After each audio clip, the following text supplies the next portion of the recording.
mais a fundo o livro de Jó, eu descobri que vamos então aplicar isto ao livro de Jó, para entender melhor o livro de Jó. Para resumir a história de Jó, eu só vou ler o primeiro versículo com vocês e vou fazer um resumão aqui, um simulado aqui, né?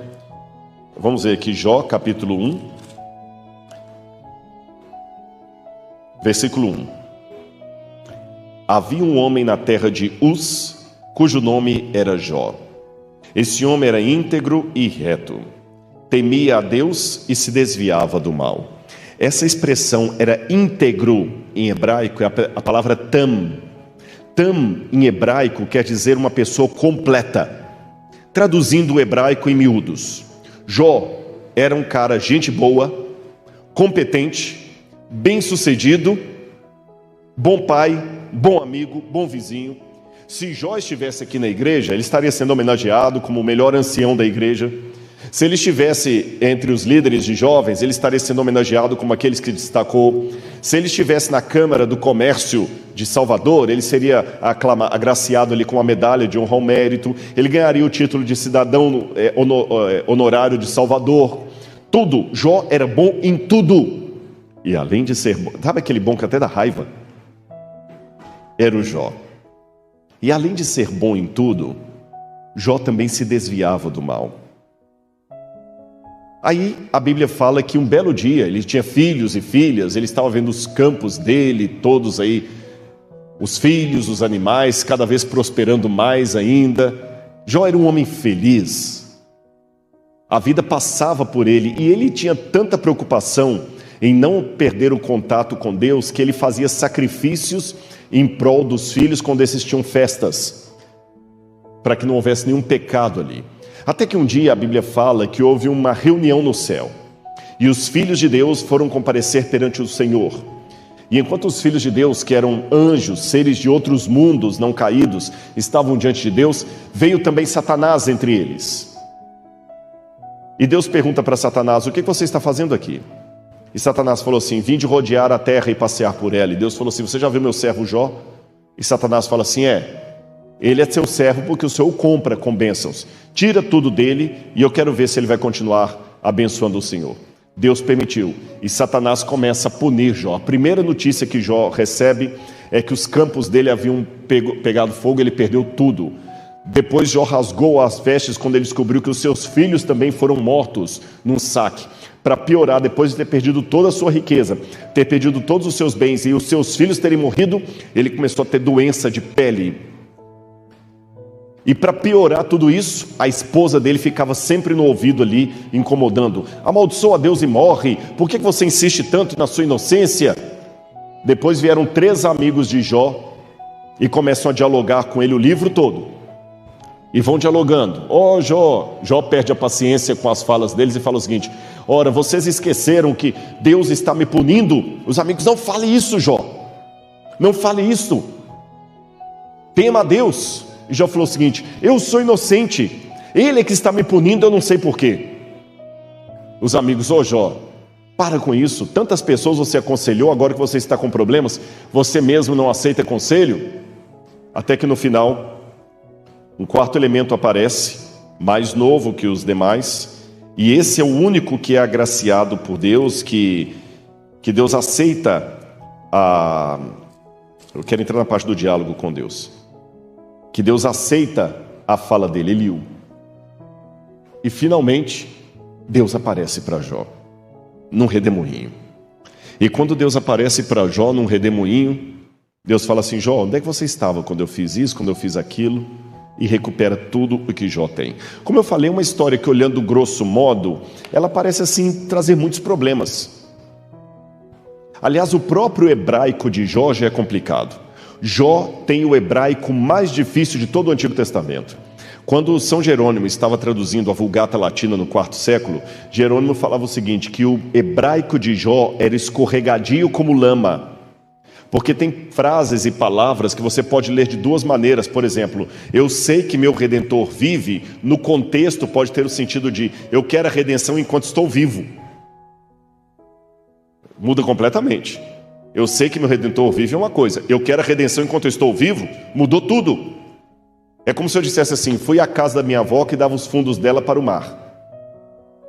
Você está falando dos fundos de quem? Da casa? Esse é o hebraico de Jó. O tempo todo assim. Além disso, o outro problema que eu tinha com Jó é aquele que eu falei com vocês, parece que é uma aposta. Tem um filme muito antigo, Trocando as Bolas, eu não sei quem conhece, é uma comédia que dois empresários fizeram um pacto de pegar um executivo e acabar com a vida dele para ir para a sarjeta, e pegar um homem da sarjeta e colocá-lo, só mudando a vida deles lá para ver. Acabou com a vida dos dois. E no final a aposta dos homens era de $1. Quer dizer, estamos brincando. E parece que é isso. Parece que Deus faz uma aposta com o diabo. Será que eu sou apenas isso? Um objeto de aposta entre Deus e Satanás? Será que é isso que eu sou? Outro problema que eu tenho com Jó. Quando você analisa o que os amigos de Jó falam, é só coisa verdadeira. Pastor Eduardo está aqui, sabe como é que quando a gente prega na internet, qualquer coisa que você fala para mais ou para menos, vira de ortodoxia a heresia em 2 minutos. O problema é que quando eu pego a fala dos amigos de Jó, eu só vejo ortodoxia. Por que Deus pune se eles só falaram a verdade? Outro detalhe, será que Jó era tão paciente assim? Depois de perder seus filhos, a saúde, Jó enfrentou ainda a revolta da mulher e a incompreensão dos amigos. Jó ergueu aos céus 16 vezes a mesma pergunta: por quê, por quê, por quê? Mas olha bem, é realmente... Agora, onde é que está isso na Bíblia? E o pior é que não vem só com esse negócio de um verdadeiro cristão não pergunta por quê e sim para crer, que talvez jogaram isso para você. Vem também com uma gama que você não pode nunca questionar, senão você perdeu sua fé. Se questionar é pecado, então Jesus cometeu um pecado no último momento da vida dele, porque ele terminou o ministério na cruz do Calvário falando: Deus meu, por que me desamparaste? Elahi, Elahi, lama sabachthani. Deus meu, por que me desamparaste? Então Jesus perdeu a fé. Eu descobri que a Bíblia me dá o direito de fazer perguntas. É que existem 2 tipos de questionamento. Existe o questionamento de dúvida honesta, angústia, e o questionamento de desconfiança. São diferentes. Dúvida honesta: papai, por que o senhor está me batendo? O que eu fiz? Isso é uma dúvida honesta. Dúvida de desconfiança: você vai mesmo entregar? Quero ver, assina para mim aqui, senão não vou acreditar. Perceberam a diferença? A dúvida que ofende a Deus é a dúvida de desconfiança. Eu não confio em você, por isso que eu quero que você... Deixa comigo alguma coisa aqui para ter certeza que eu vou voltar. Deixa a sua carteirinha aqui que eu deixo você entrar. Isso é dúvida de... Você vai voltar mesmo? Desconfiança, eu não confio em você. Mas existe uma dúvida honesta, que é uma dúvida de desabafo. E você tem o direito. Aliás, uma das possibilidades etimológicas do significado do nome Jó, uma possibilidade, a gente não sabe com certeza absoluta, é que Jó em hebraico, Yov, seria uma palavra que vem do ugarítico e significa onde está meu pai. Seria um questionamento. E Jó 16 vezes faz a mesma pergunta: por quê, por quê, por quê? E para piorar, qual foi a resposta de Deus? Silêncio. Jó expôs a sua queixa 34 vezes. E quando você quer queixar, não, irmão, não fala isso. Mas por quê? Não fala. Você vai ofender a Deus. Eu arranco de você o direito de falar: está doendo, porque é de bom tom que o cristão está sempre impávido do colosso. Lembra que eu falei que os amigos de Jó são ortodoxos? Vamos ler algumas frases dos amigos de Jó. Algumas frases de Jó. Tu tens alguma satisfação em oprimir-me, afinal tu mesmo me criaste. Como podes rejeitar a obra das tuas mãos, enquanto sorris com aprovação para o plano do inimigo? A Bíblia é inspirada por Deus? Essa passagem foi inspirada por Deus? Vocês ficaram com medo de responder? Vou perguntar de novo. A Bíblia é inspirada por Deus? Toda palavra, toda escritura é inspirada por Deus. Então pergunto, isso aqui foi inspirado por Deus? Então Deus sorrir com a aprovação do plano dos inimigos? Deus é um sádico? Mas está escrito ali, ó. Jó.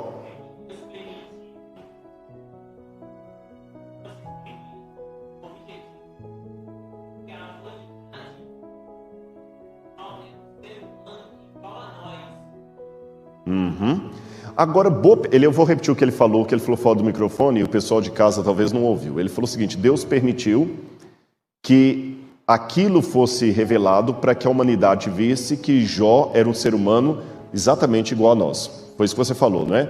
Correto, nota 10. Sabe qual que é o único problema? É pegar isso que você falou e colocar na prática. Porque sempre que alguém está com um problema, eu não deixo ele desabafar. Eu calo a boca dele com frases de efeito.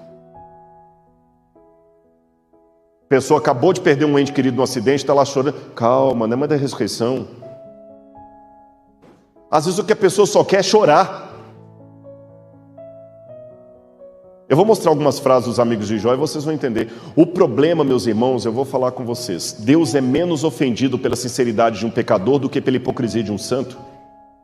Não estou com isso querendo dizer que você agora pode blasfemar à vontade. Não, mas é que perante o céu existe uma diferença nítida entre a blasfêmia e o grito de dor. Até quando, ó Senhor? É diferente da besta do Apocalipse que está com a cabeça repleta de blasfêmias. Cuidado com a forma como você vai consolar os demais. Olha outra fala de Jó. Entretanto se clamo injustiça, eis que não obtenho resposta. Grito por socorro, contudo não vejo justiça. É assim que acontece? Mas não é assim que você se sente? Há coisas que não são morais, mas são legais. Não era moral que Lúcifer tivesse o controle do planeta Terra, mas era legal que assim o fizesse, porque Adão e Eva passaram a procuração para ele. É meu, por isso que eu estou aqui no lugar de Adão e o Senhor quer me impedir de entrar no céu. E Deus tinha que engolir aquilo ali. Aí como é que Deus respondeu à acusação de Satanás? Quem era o acusado então? Deus, não era Jó. Jó era o objeto da demanda.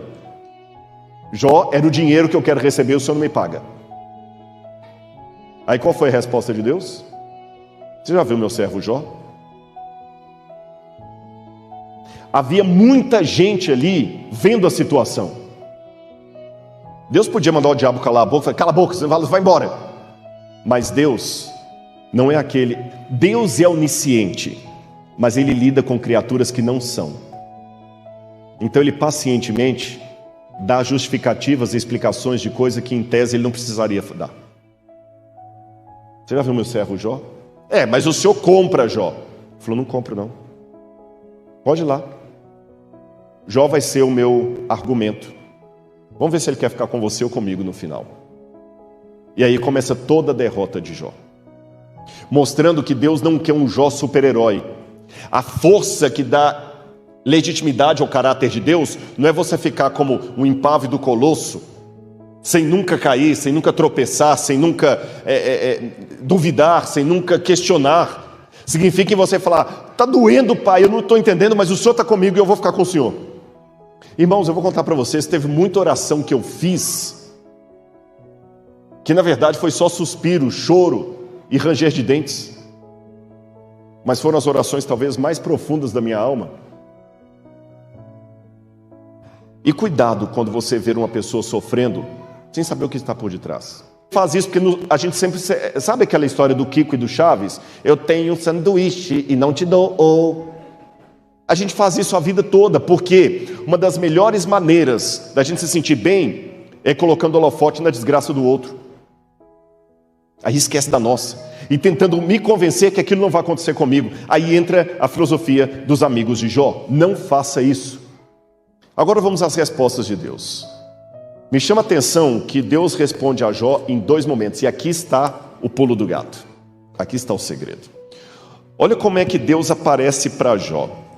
Vamos ler aqui comigo, por favor. Jó capítulo 30.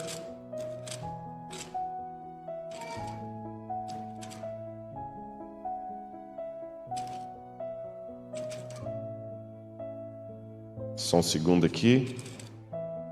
Jó capítulo 38, versículo 1.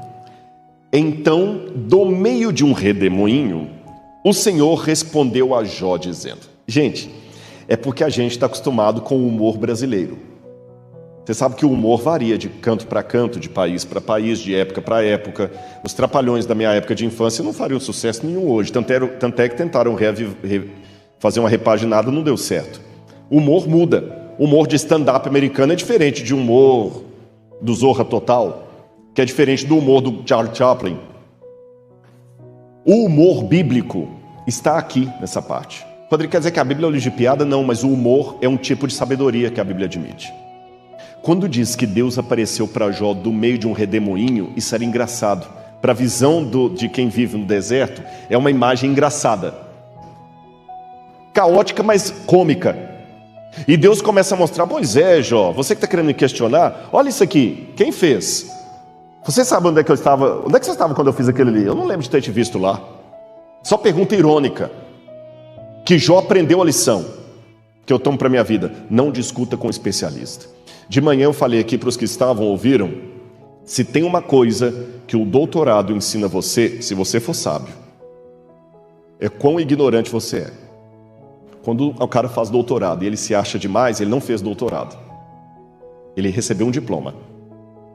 Porque quando você faz um doutorado de verdade, a primeira coisa que você descobre, gente, como tem um monte de coisa que eu não domino.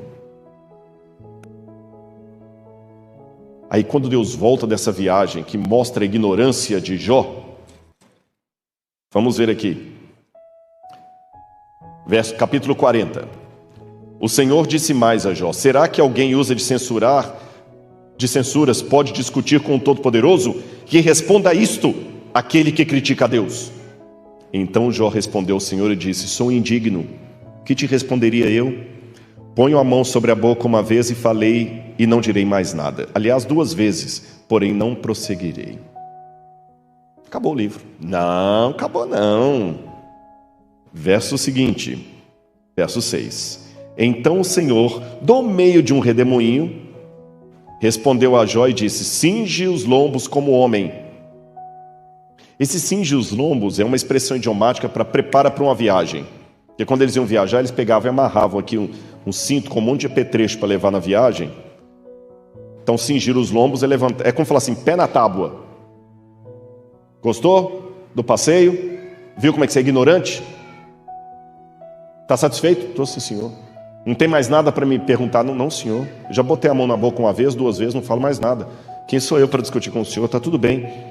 Te respondi tudo? Sim, senhor. Você viu que tem coisas que você não entende, Jó? Vi, sim, senhor. Você viu que não adianta discutir com um especialista? Vi, sim, senhor. Mas tem uma coisa que eu não te respondi ainda. O que, senhor? Aqui eu estou parafraseando, né? E o seu sofrimento? Porque mesmo que você não deva discutir com um especialista, na hora que a dor aperta, você falou, doutor, mas não tem um remedinho para poder parar? Não estou aguentando, o tratamento não está funcionando, doutor, que continua doendo. Você não impede? Faz alguma coisa para atender o que eu estou pedindo? Eu sei que o Senhor é todo poderoso, mas por favor, Senhor, se tiver 10 naquela cidade lá, muda. Eu sei que Deus não muda, diz a Bíblia, mas Abraão pede, mas muda, Senhor, não destrói Sodoma se tiver 10 lá não. Volta atrás, perdoa esse povo, Senhor. Você quer saber agora sobre o seu sofrimento, Jó? Por que você está nessa? Monta aqui de novo. Senhor, não precisa não. Vem. E quando Deus monta, dessa vez, Deus não vai fazer um monte de perguntas para Jó. Deus vai mostrar 2 criaturas terríveis para ele. O Behemoth e o Leviatã, que tragicamente traduziram por crocodilo e hipopótamo. Eu prefiro entender o Behemoth e o Leviatã como 2 monstros indenomináveis, como se fosse um monstro marinho e um monstro da terra. 2 monstros caóticos. E sabe por que Deus mostrou para Jó 2 monstros caóticos? E é mais, Deus não apenas fez esses monstros caóticos, como Deus destrói esses monstros, que aqui no capítulo 40, verso 19 diz: este aqui é a obra-prima dos feitos de Deus, daquele que o fez e o proveu de espada. E Deus luta com esses dois, e Deus luta de tal maneira que Jó fica com medo. Jó fica com medo. Até então ele ficou admirado, sem dar respostas com Deus. Agora ele ficou apavorado. Na primeira carona, Jó ficou admirado. Intelectualmente resolveu o problema do sofrimento. Mas na segunda, o coração ficou tremendo de medo. Jó ficou apavorado e Deus lutava com aqueles dois monstros e tentava segurá-los. E até parece, quando você lê nas entrelinhas do livro de Jó, desculpem, não é nenhuma blasfêmia não, parece que até o próprio Deus estava com dificuldade de manipular aqueles dois monstros ali. O texto dá a entender isso. E Deus falou, está entendendo isso aqui, Jó? E por que Deus mostra dois monstros? Lembre, Leviatã, serpente do mar. Behemoth, monstro da terra. Um monstro do mar, um monstro da terra. Te lembra alguma coisa? Apocalipse 13. Por que lá no Apocalipse aparece de novo um monstro do mar e um monstro da terra, igual o Jó? Quando eu vou na cultura ugarítica, eu noto em vários povos em volta de Israel a simbologia do mal como sendo dois monstros. Uma serpente ou dragão do mar, que tem 7 cabeças, uma ferida de morte. Está vendo aqui? O deus El de Ugarit, ele está cortando uma das cabeças da serpente do mar, ou dragão, que tem 7 cabeças. E eu vejo também outros textos falando do monstro do mar. Parece que o mal é sempre apresentado como sendo dois monstros. E como o povo vivia naquele jogo de imagens, Deus partiu do conhecido para o desconhecido. Agora que Deus luta com esses monstros, Jó começa a se lembrar de uma coisa que ele questionou a Deus lá. Jó capítulo 10, versículos 3 a 10, você pode ler com calma. Jó questiona assim, o Senhor porventura tem olhos de carne? O Senhor enxerga como os mortais? Nesse capítulo 10, Jó, ele questiona assim, para o Senhor é fácil o Senhor falar para eu ter paciência no sofrimento? O Senhor não está experimentando o pecado na carne, o sofrimento na pele como eu sofro? Para o Senhor não tem canseira? No final, Deus mostra, tem canseira sim. E olha o que Jó diz no capítulo 42, verso 5, depois da batalha final de Deus contra os dois monstros. Eu te conhecia só de ouvir, mas agora os meus olhos te contemplam. Para Jó poder contemplar os olhos de Deus e a face de Deus, Deus teve que se diminuir. E ele se diminuiu. E o Verbo se fez carne e habitou no meio de nós. Ele lutou contra os dois monstros na cruz do Calvário. Você fala, Jó, que eu não sei o que é o sofrimento? Eu vou mostrar que eu sei. Na cruz do Calvário, meus irmãos, Jesus pagou o preço eterno pelos nossos pecados. E Jesus vai ficar por toda a eternidade preso a um corpo humano. Sabiam disso? Muitas pessoas pensam que Jesus morreu na cruz do Calvário, ressuscitou, voltou para o céu bonitinho e tudo mais. Qual era a característica do preço pago na cruz? Por que tinha que ser Jesus para morrer na cruz e não um anjo? Quem sabe essa resposta? Qual que era o tipo do preço que tinha que ser pago na cruz? Pois é, mas se fosse derramamento de sangue, você está certa na resposta, mas deixa eu provocar. Derramamento de sangue, os bodes também e as ovelhas também tinham derramamento de sangue. Mas por que aquele derramamento de sangue não era o suficiente? Não só isso, ser um cordeiro perfeito, um anjo sem pecado também seria perfeito. Morte eterna, o sacrifício tinha que ser eterno. Morte eterna, porque o pecado trouxe para o mundo morte eterna. A morte que nós experimentamos, o sono da morte, é uma morte temporária. É apenas uma consequência, como espirrar, como envelhecer. A morte que o pecado trouxe, que o diabo queria nos aprisionar, é a morte de consequência eterna. Se é morte eterna, eu vou fazer uma pergunta filosófica para vocês. Como pode um Deus eterno, sinceramente, morrer?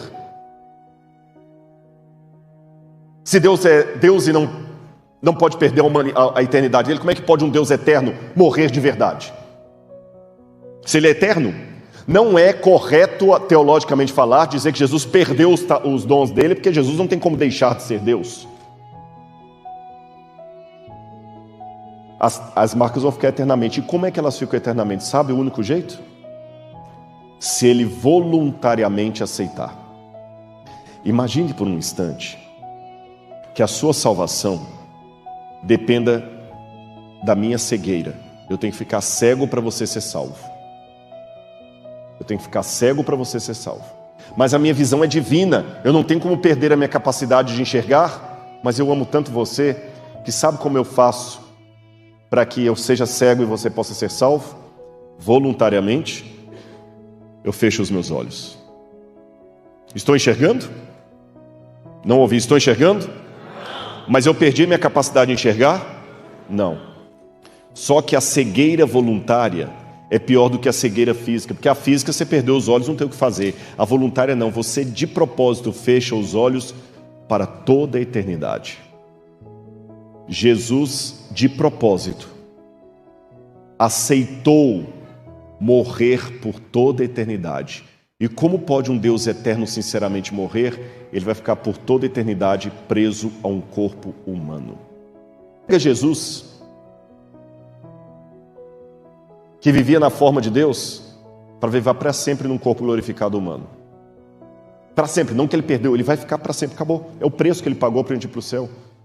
Tende em vós, diz o livro de Filipenses, tende em vós o mesmo sentimento que houve em Cristo Jesus. Porque vivendo na forma de Deus, não julgou como usurpação ser igual a Deus. Antes a si mesmo se esvaziou, desceu o degrau, assumindo a forma de servo, vivendo entre os homens como servo, e aceitando a morte, e morte de cruz. Por isso Deus o exaltou sobremaneira. Ele deu um nome que está acima de todo nome. Espera aí, Jesus não é Deus? Você tem alguma coisa que você pode atribuir a Deus? Por que o Pai dá um nome para ele se ele já é Deus? Você tem uma credencial da associação que seja pastor. Agora imagina que o desbravador fala assim: olha, pastor Eduardo, por tudo que você fez aqui, nós vamos te dar o título honoris causa de pastor da igreja adventista. Fala, obrigado, mas eu já tenho uma credencial no bolso. Se Jesus é Deus, por que o Pai dá um nome acima de todo nome se ele já tinha? Sabe por quê? Antes da cruz, Jesus era Deus por natureza. Depois da cruz, ele é Deus por causa honrosa. Ele é Deus e merece ser Deus. Se houvesse eleição para Deus no universo, Jesus era o único que se candidataria, porque ele continuou tendo a nobreza e o caráter de Deus, mesmo sem usar os poderes de Deus. E para terminar, raciocine comigo. Se há um grande conflito entre Deus e o diabo, Deus não lutou como Deus. Eu sei que isso assusta alguns. Se Deus lutasse como Deus, haveria batalha? Haveria um massacre. E até onde eu saiba, aquele livro da Casa Publicadora Brasileira chama-se O Grande Conflito, não O Grande Massacre. Para que haja grande conflito, Deus não lutou usando os poderes de Deus. Se ele lutasse com os poderes, nem teria luta, gente, nem teria luta. Teria um... Acabou. Se tem conflito, é porque ele venceu o diabo com o seu caráter, mais do que com o seu raio mortal. E é esse caráter que levou Jesus a amar tanto você, que vai ficar para sempre preso a um corpo humano. Por isso que naquela luta com os dois seres do mal, os dois monstros, ele saiu machucado e falou: Jó, tá vendo que eu entendo o que é sofrer? E Jó fala: Senhor, antes eu ouvia do Senhor só por falar mesmo, mas agora os meus olhos te contemplam. Por favor, no seu sofrimento, na sua dor, deixe os seus olhos também contemplarem a Deus. Tem um conflito por detrás que nós não entendemos todas as nuances dele, mas o céu está batalhando ao nosso favor. E a história em breve terminará, pecados e pecadores não mais existirão, e o universo a uma só voz